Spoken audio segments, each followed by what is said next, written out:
Greetings, fellow action figure connoisseurs, and welcome to another episode of Digital Caveman Presents Surprise Thursday. I, as always, am your host, the Digital Caveman, and today I will be presenting you with the Dragon Ball Super Superhero Dragon Star Series Gamma 1. Let's get into it!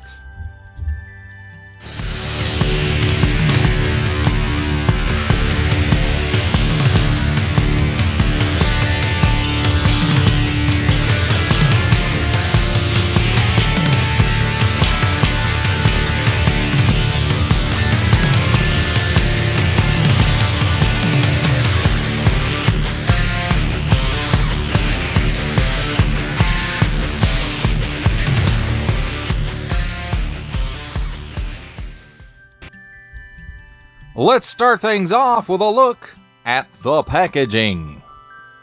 And here we have on the top flap, Bandai Namco. 4 and up, assortment numbers. Warning, don't stick things in your pie hole that do not belong there. Warning, don't stick things in your French pie hole that don't belong there either.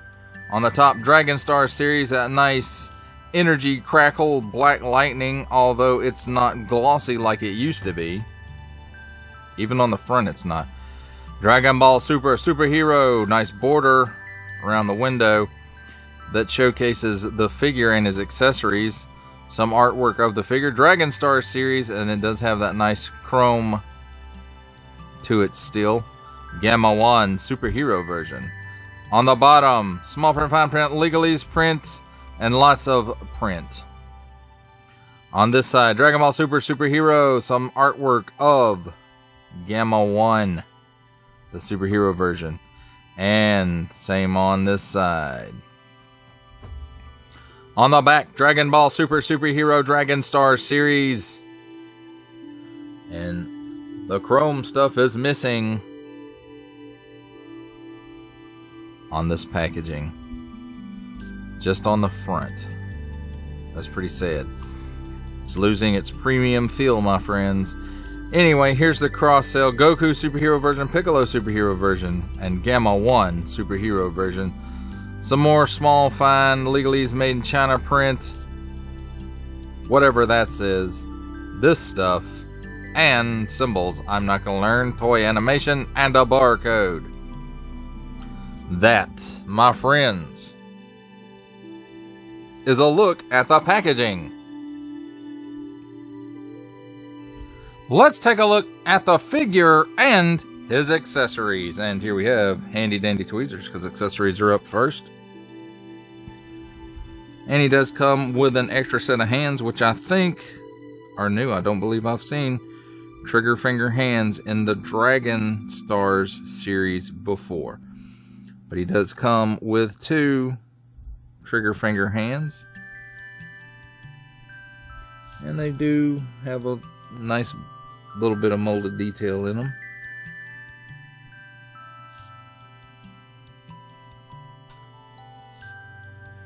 Now, one thing I will say about these hands, they are a bit, they're not easily moved. And the plastic in this gun sidearm is quite bendy. It's not the greatest there. So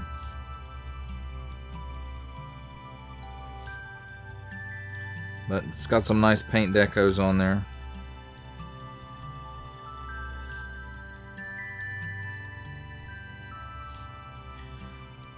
Now let's take a look at the figure himself,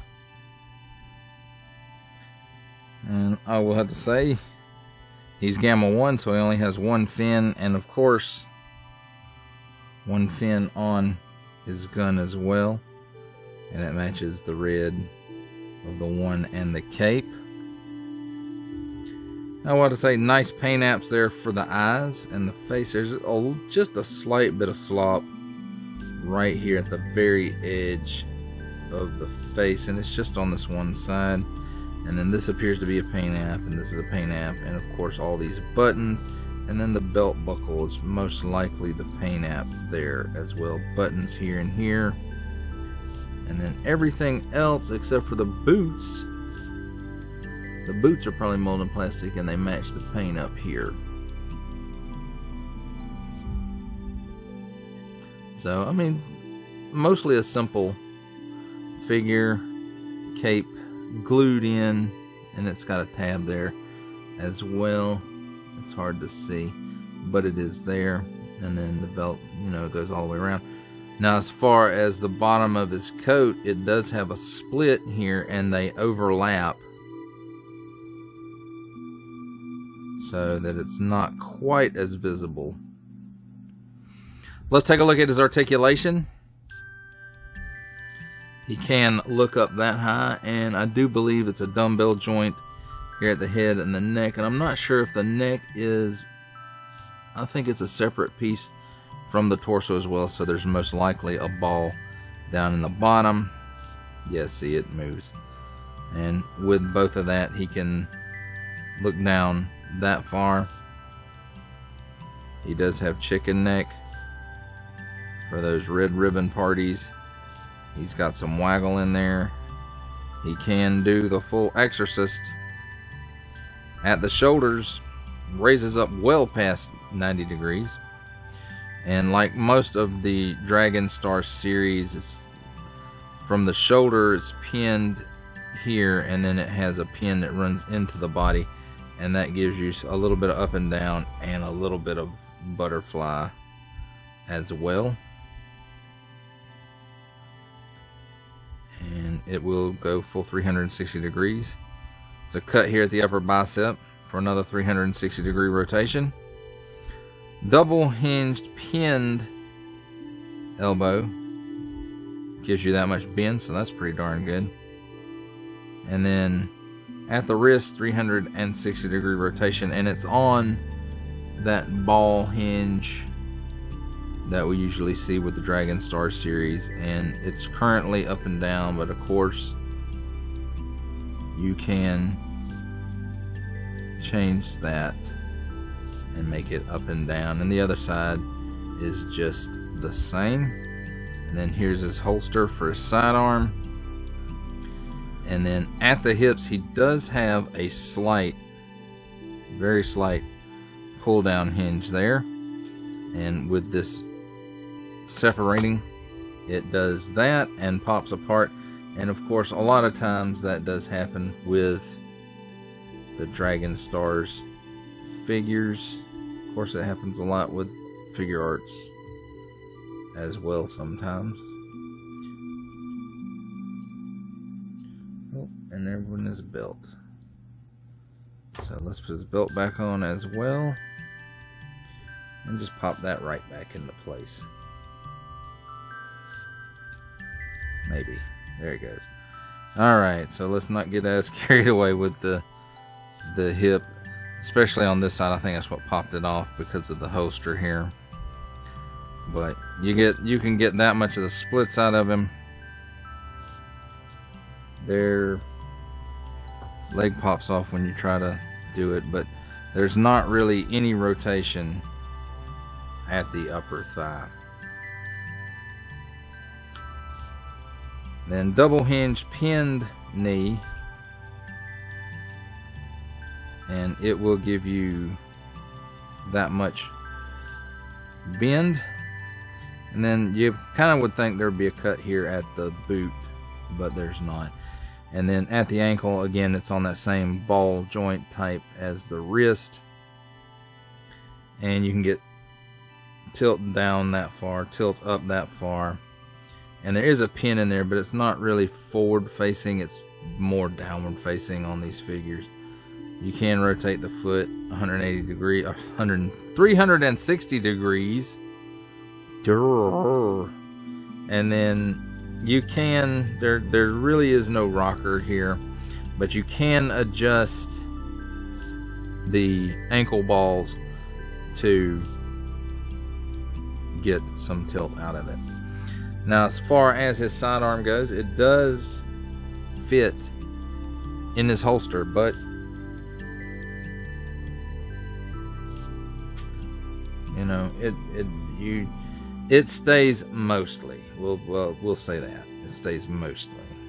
I had to shake him pretty hard to get it to go out of there. And as far as him holding it, you get his trigger finger hand and you try to force the soft plastic in there. You may have to get a tool of some kind to help get it in there. Open the hand up a little bit so it doesn't tear the gun up, because you can see right there it's bending pretty bad.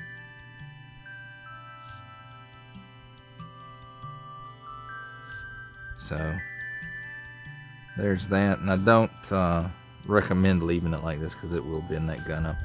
And you just pop that hand off and pop the trigger finger hand in, and there you go. He's holding his weapon.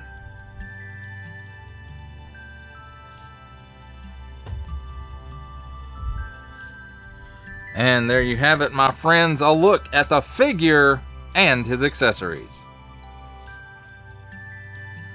It's time for my favorite part of a review, comparisons. And here we have the Dragon Ball Super Superhero Dragon Star Series Gamma 1 with the Dragon Ball Super Superhero Dragon Star Series Gamma 2 and the Dragon Ball Super Caped Piccolo. Not from Superhero.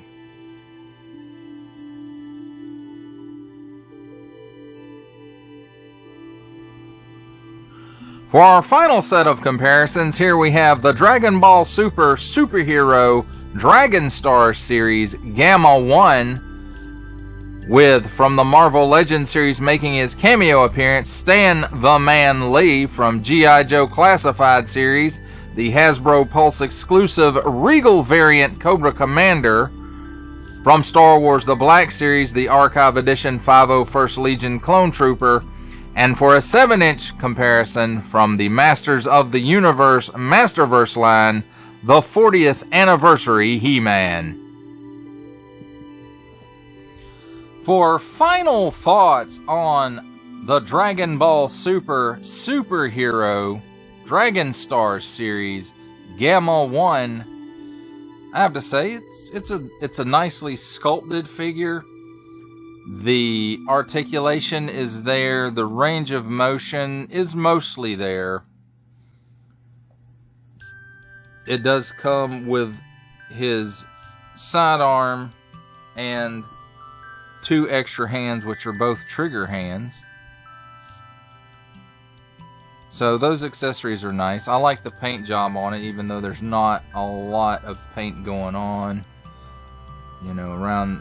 basically around the eyes and a couple of tampos and the buttons on the uniform. Everything else seems to be molded in color. And that's fine, because that's frankly how the figure, the character, was designed. And I won't say I'm the biggest fan of this look, but it works for an Android. And I am glad I picked these up. I know I'm not going to be able to get the Figure Arts versions of Gamma 1 and Gamma 2, so again, Dragon Star Series quote unquote saves the day because of being able to get an affordable version of the character and the approximate scale and approximate style of Figure Arts.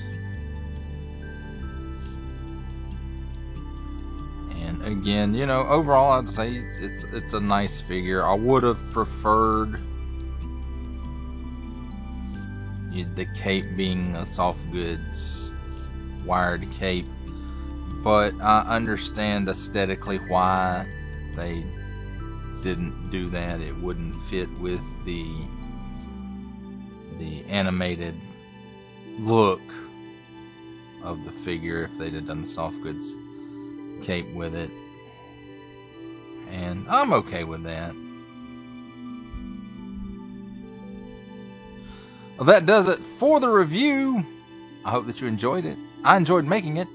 Only support from viewers like you make this programming possible. Each view does count, and I do appreciate each and every single view that I receive. Thank you, and thank you so very, very much for supporting this channel through viewing. Comment below, like, share, subscribe if you'd like to see more reviews or just help the channel out further, or both. That's even better. And don't forget to ding that bell so that in the future you will be notified as my new content becomes available. That's a wrap, folks. I'll see you next time.